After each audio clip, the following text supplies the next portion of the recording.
They knew exactly what they were saying. It was premature because guess what? We're hearing it now 10 days before trial.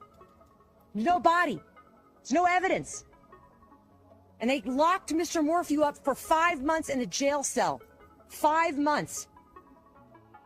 Other people need to be locked up in a jail cell, and it's not Mr. Morphew. What do you and Mr. Morphew think happened to Suzanne? You know what? Because the investigation only pointed to the direction of Mr. Morphew, we don't know. Because law enforcement took absolutely zero steps to actually find out what happened to her. You know, searching Mr. Morphew's 5-mile radius of his residence turned out to be nothing.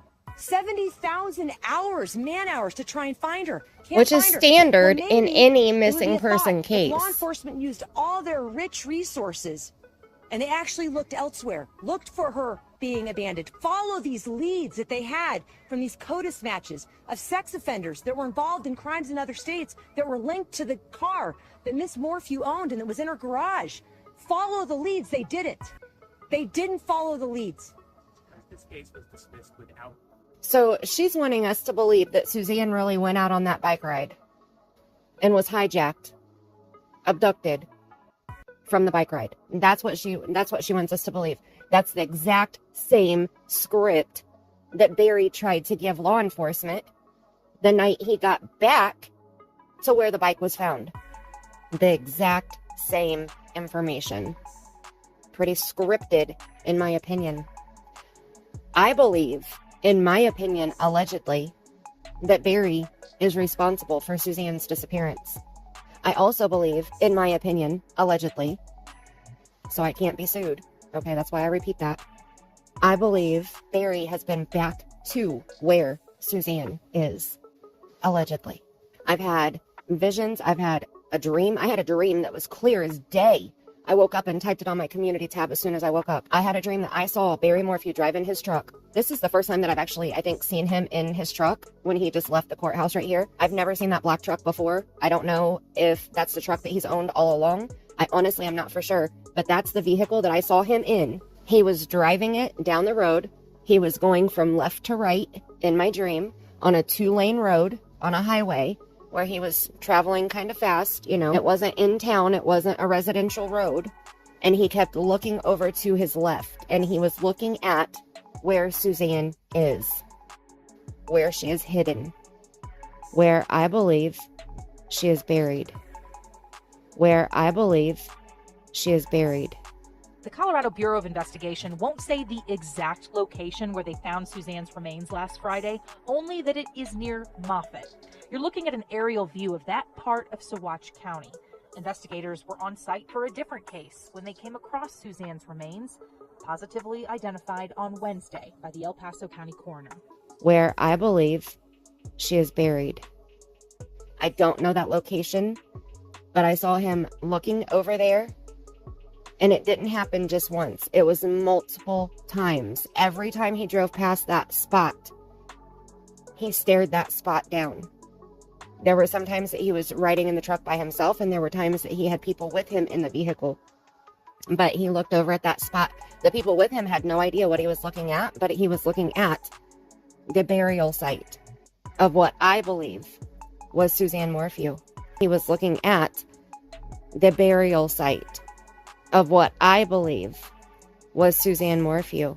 Not going to recharge this case because they're not going to find a body that was linked to Mr. Morphew.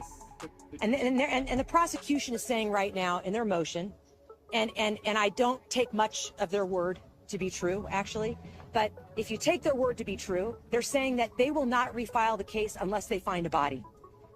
They dismissed charges because they thought they were going to lose trial.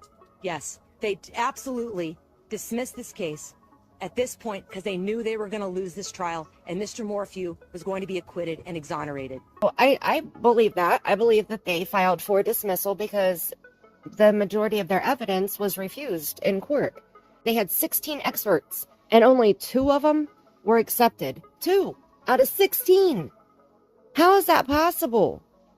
And let's not forget the stuff that Barry did after Suzanne was gone. Like how he voted for Suzanne. That's still a charge. That's still illegal. He still broke the law there because he didn't think that it was wrong to file a vote for a person that was missing? Are you serious? That showed me that he knew she was dead. Because what if she would have cast her vote someplace else? Then there would have been 2 votes under her name. He knew she was gone. He knew she's dead. He knew that she wasn't going to place her vote. So he knew, or he thought, that he would be safe to do it. That there would not be 2. Barry Morphew's attorneys just got us a statement while that story was airing. They told us, quote, Barry is with his daughters, and they're all struggling with immense shock and grief. They had faith that their wife and mom would walk back into their lives again. So on Saturday, May 9th, 2020, the Bobcat was very active. Law enforcement stated that they don't believe that it was related to Suzanne's disappearance. Suzanne texted Jeff, which was her boyfriend, discussing the last night was a fine night. They had pizza. Barry's phone was put into airplane mode at 6:46 a.m. At 7:19 a.m., Barry's phone regained signal. Morgan, Barry's coworker or employee, said that Barry was acting very strange at work. Barry texted Suzanne a question, quote, go on a hike, question mark. At 9:52 a.m., Suzanne responds with just the word where and a question mark, and Barry didn't reply. At 10:36 a.m., Suzanne texted Barry, want to meet to hike, question mark. At 10:48 a.m., which was 12 minutes later, Barry texted Suzanne back and said, no, coming home. Suzanne texted Barry back and said, get hot tub stuff. Morgan said that she was expecting to work all day, but Barry cut the day short at 11 a.m. because he said he needed to go hike and make his wife happy. But then she heard Barry was not in town most of the afternoon. Around 11 a.m., Barry and Morgan leave the job site. Around 11:30 a.m., Barry and Suzanne were said to eat some veggie soup. 11:50 a.m. to 12:50 p.m., Barry's phone pinged by the river, and he told law enforcement that he was looking for a turkey that his daughter Mallory shot long ago. Oh, and there was a hit by the search dogs by the river during the search in that area. At 1:38 p.m., Barry left the house, and Suzanne sent a message to Jeff that said, quote, guess who's home alone again, end quote. At 2 p.m., Barry got the blade replaced on his Bobcat. At 2:03 p.m., Suzanne Morphew sent a picture of herself sunbathing to Jeff. When Barry was shown that picture later, his response was, Suzanne looks drunk. That she had, quote, drunken eyes. And that she drinks to take the edge off for the night. During the search of the house, they found a tranquilizer dart, one of a 4-pack. They found the dart cap in the dryer and sheets that were stripped off of Mallory's bed. At 2:11 p.m., that was the last message from Suzanne to anyone. And it was to Jeff telling him to switch to go on WhatsApp. At 2:44 p.m., Barry got home. The phone pings show Barry was running around outside. That's the chipmunk theory we just heard about. Law enforcement believes that Barry was chasing Suzanne around the yard.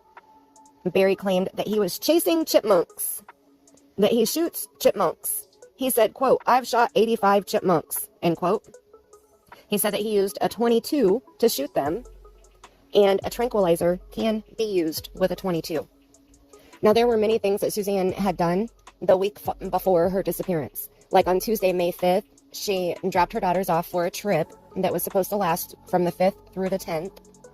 On Wednesday, the 6th, Suzanne had texted Barry saying that she was done, that she wanted to have a civil divorce, and Barry responded that only a fool would think that, and when he's dead.